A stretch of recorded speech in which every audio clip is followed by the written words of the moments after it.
E aí, estudante do terceiro ano do ensino médio, estamos juntos mais uma vez aqui.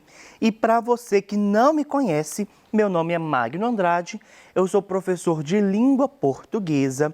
E hoje, galera, nós estamos tratando do conteúdo do PET 2 da semana 4. Corre lá então no seu PET, pega ele e acompanha comigo a nossa aula de hoje, na qual nós trataremos de um tema muito importante, de um tema muito interessante também para a história do Brasil, que é a Carta de Pero Vaz de Caminha. Eu coloquei esse número 1 aqui porque é um conteúdo tão amplo que nós teremos 2 aulas para poder tratar sobre ele, tá bom? Na aula de hoje, então, nós iremos identificar as partes do período inicial de formação da literatura brasileira e reconhecer as características de um exemplo da literatura de informação.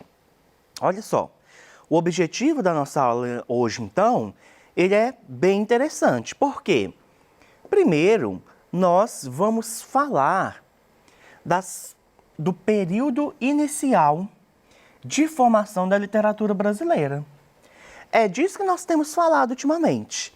Falamos então do quinhentismo, que é justamente o primeiro período literário brasileiro, ocorrido lá desde 1500, que foi quando os portugueses chegaram às nossas terras. Foi quando os portugueses acharam o Brasil. E aí, vamos especificar um pouquinho com um exemplo da literatura de informação, que também nós já vimos um pouquinho sobre ela. Mas se você não lembra o que é literatura de informação, não tem problema, porque eu vou relembrar para você aqui o que é a literatura de informação, tudo bem? Bom, a literatura de informação corresponde aos textos de viagens escritos em prosa, que recebem esse nome pois são textos de caráter informativo, os quais eram escritos com o intuito de informar sobre as novas terras descobertas. A literatura de informação, então, galera, como o próprio nome diz, ela tem um caráter informativo. O objetivo dela é justamente informar. E o que era o objetivo da informação? O que essas cartas queriam informar? Elas queriam informar justamente as novas as novas terras descobertas. E aí nós vimos já em aulas anteriores as grandes expedições que os portugueses fizeram. Não só os portugueses, mas a gente especifica os portugueses porque eles são aí objeto da nossa aula. E aí, essas expedições, uma delas que tinha o objetivo de sair de Portugal e de chegar lá na Índia, acabou dando errado. Tem gente que acha que nem deu errado, que foi proposital. Mas digamos que acabou dando errado, eles ficaram meio perdidos e vieram parar numa terra desconhecida, a qual depois eles chamaram de Brasil.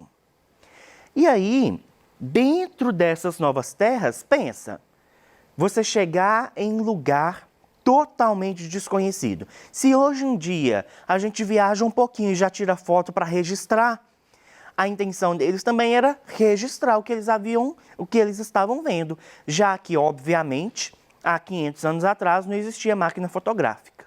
Então, eles tinham o objetivo aqui de informar, principalmente para os seus reis, para as pessoas dos seus países de origem, sobre as novas terras que eles haviam descoberto. Vamos continuar, então. Um dos principais representantes da literatura de informação é Pero Vaz de Caminha. Famoso esse homem que a gente está falando dele há tanto já aqui, Pero Vaz de Caminha. E, para saber mais, se você não sabia, A origem do nome Pero é latino e é uma derivante para Pedro. Então, Pero é uma variante do nome Pedro, tá bom? Vamos descobrir quem que era Pero Vaz de Caminha? Olha que homem lindo. Muito maravilhoso, né? Pois é.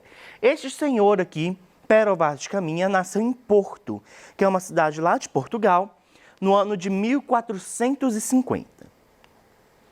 Antigo vereador da cidade do Porto, homem letrado, ou seja, um homem estudado, herdou do pai o cargo de mestre da balança da Casa da Moeda, com a função de tesoureiro e escrivão.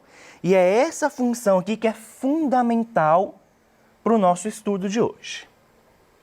Casou-se com Dona Catarina e teve uma filha, Isabel Caminha.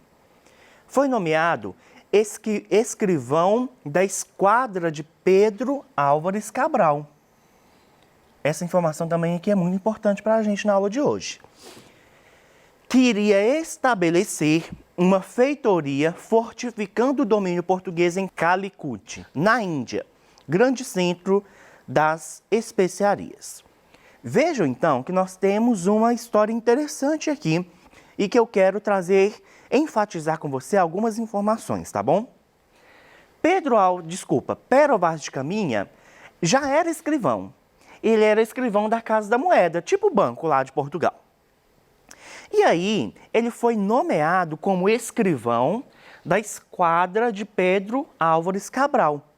Pedro Álvares Cabral era o capitão-mor, que a gente fala, era o capitão tipo supremo de toda a esquadra, que são uma quantidade maior de navios, né, que saiu de Portugal e que tinha o objetivo de chegar lá em Calicut, na Índia, porque neste lugar vendia-se especiarias. O que são as especiarias? Basicamente, as especiarias são os temperos. Como eram temperos diferentes, gerou um grande mercado nessa época aqui. E aí Pedro Álvares Cabral saiu de Portugal com o objetivo de chegar em Calicut, mas acabou se perdendo e chegando aqui no Brasil. E nessa esquadra, Pero Vaz de Caminha já tinha sido nomeado como escrivão.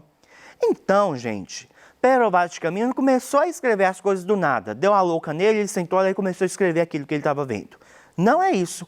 Ele já foi posto ali com a função de escrever, de relatar tudo o que estava acontecendo durante aquela viagem. Essa era a função dele aqui nessa história que nós estamos falando. Ele era o único? Não, existiam outros. Porém, a carta de Pero Vaz de Caminha é a que ficou mais famosa e é por isso que ela é tão falada e que ela é tão discutida até hoje, tá bom? Vamos continuar. Pero Vaz de Caminha narrou em carta dirigida ao rei Dom Manuel todos os acontecimentos ocorridos no descobrimento de novas terras. Como eu disse para vocês, um objetivo da literatura de informação, as pessoas escreviam essas cartas informativas para informar alguém. E este alguém normalmente era o rei de seus países. Neste caso, o rei Dom Manuel. Então, o Pero Vaz, ele escreveu tudo que ele via e encaminhou essa carta para o rei Dom Manuel, porque ele queria informar ao rei aquilo que havia sido descoberto de novo, tá bom? Em um trecho, Caminha conta: junto à boca do rio, 20 homens pardos se aproximaram do Escaler. Escaler é uma espécie de navio um pouco menor.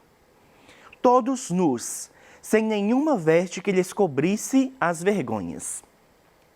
Com certeza, uma das coisas que mais chocaram os portugueses quando eles chegaram no Brasil era o fato de os indígenas, pela cultura deles, não utilizarem as mesmas roupas, não utilizarem de roupas assim como os portugueses já utilizavam. Os portugueses achavam que era como se eles fossem donos do mundo. E aí tudo era feito de acordo com o que eles faziam.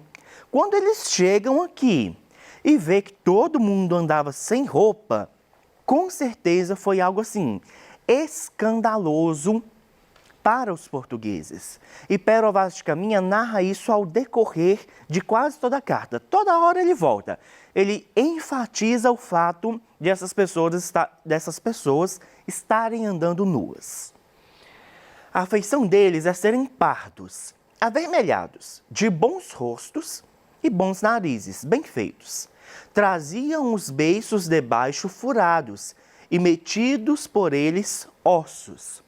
Tem algumas etnias indígenas que utilizam de ossos colocados na parte de baixo aqui dos lábios. E isso também foi narrado por Pero Vaz de Caminha na carta.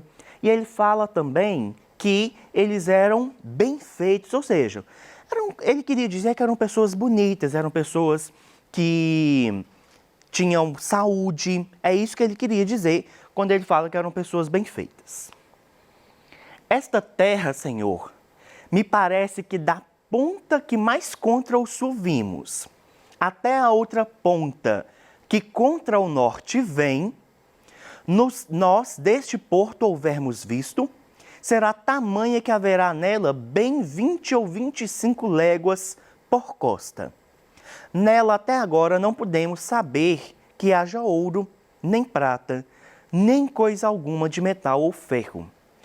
Este trecho aqui é um trecho em que o Pero Vaz de Caminha descreve o tamanho da terra que ele está vendo. Quando ele fala aqui, olha, mais contra o sul e contra o norte vem, ele está falando das extremidades.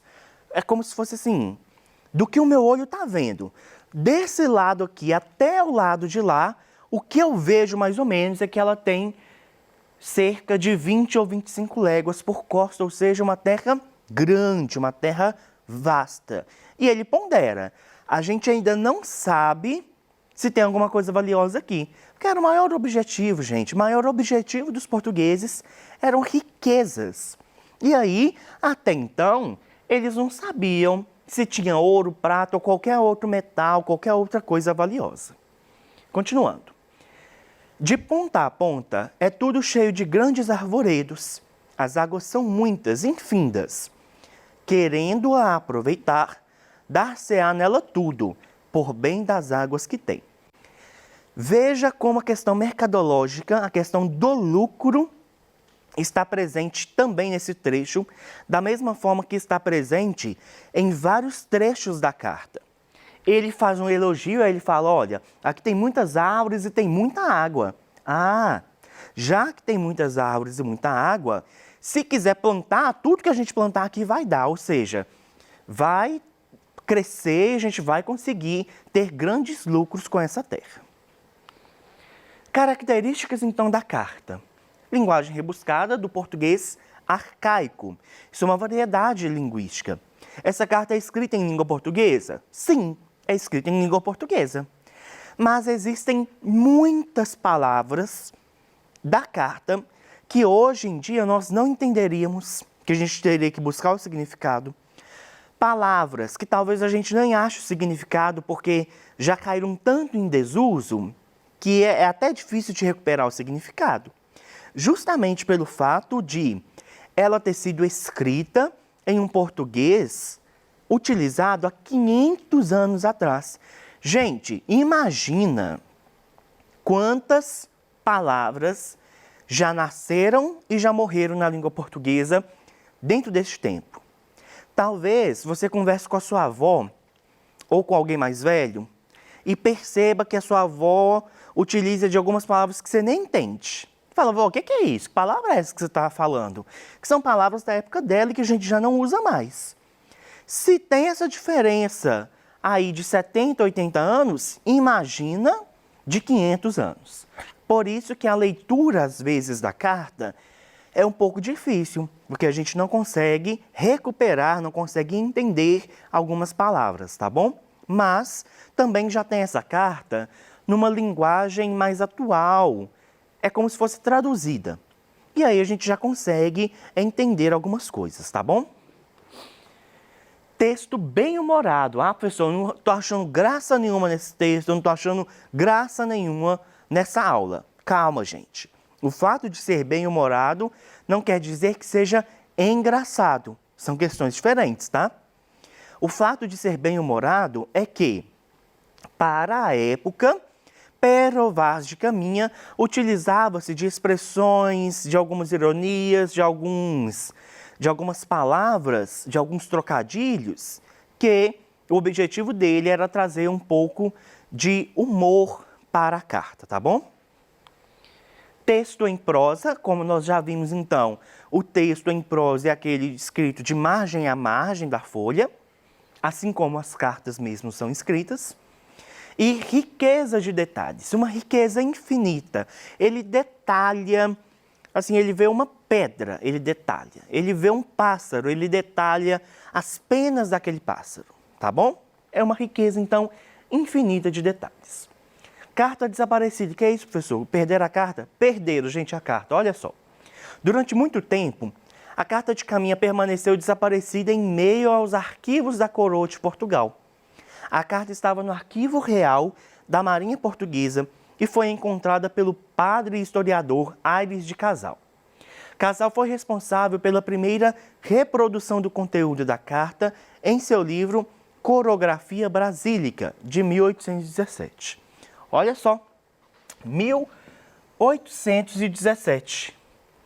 Depois de 300 anos que essa carta foi escrita, que eles acharam ela. Ela foi enviada para Portugal, sumiu lá, meu filho. E aí, depois de 300 anos, quando os portugueses, o Império Português estava vindo para o Brasil em 1808, que eles foram mexer nas coisas lá, acabaram achando essa carta. E aí, este padre Aires Casal publicou a carta pela primeira vez aqui no Brasil em 1817. Continuando então, na manhã de 2 de maio, Gaspar de Lemos voltou a Portugal, levando as cartas do capitão-mor Pedro Álvares Cabral, de outros capitães, do físico mestre João e de Pero Vaz de Caminha, além de amostras da vegetação local, toras de pau-brasil, arcos e flechas, enfeites indígenas e papagaios de cores berrantes. Nesse mesmo dia, o resto da esquadra retomou o caminho das Índias. Então, olha, Gaspar de Lemos, que era um dos integrantes dessa esquadra, volta para Portugal, levando consigo várias coisas que ele pegou aqui no Brasil, e entre elas as cartas. Carta do físico mestre João, como eu disse para vocês, não foi só Pero Vaz de Caminha que escreveu cartas, mas a dele era a mais famosa. Então ele levou a carta do mestre João, levou a carta de Pero Vaz de Caminha, outras cartas, e voltou para Portugal, enquanto a outra parte da esquadra retomou o caminho das Índias. O objetivo deles não era chegar lá nas Índias para poder tratar de especiarias. Eles voltaram então para as Índias, tá? 3 meses depois de deixar as novas terras, a esquadra de Cabral ancorou em Calicut, que era o objetivo final deles, onde não consegue estabelecer relações amistosas com a população. Em um ataque de muçulmano, mais de 30 portugueses foram mortos, inclusive Pero Vaz de Caminha. O escritor faleceu em Calicut, na Índia, no dia 15 de dezembro de 1500. Olha só, então viveu só 50 anos, né? Nasceu em 1450 e foi assassinado em 1500 por causa dessa falta de amistosidade entre os portugueses e o pessoal de Calicut. Ele acabou sendo assassinado. Na aula de hoje, então, nós identificamos as partes do período inicial de formação da literatura brasileira e reconhecemos as características de um exemplo da literatura de informação. Essas aqui, gente, foram as referências que eu utilizei na nossa aula. Muito obrigado pela sua presença e eu conto com você no nosso próximo encontro aqui. Até mais!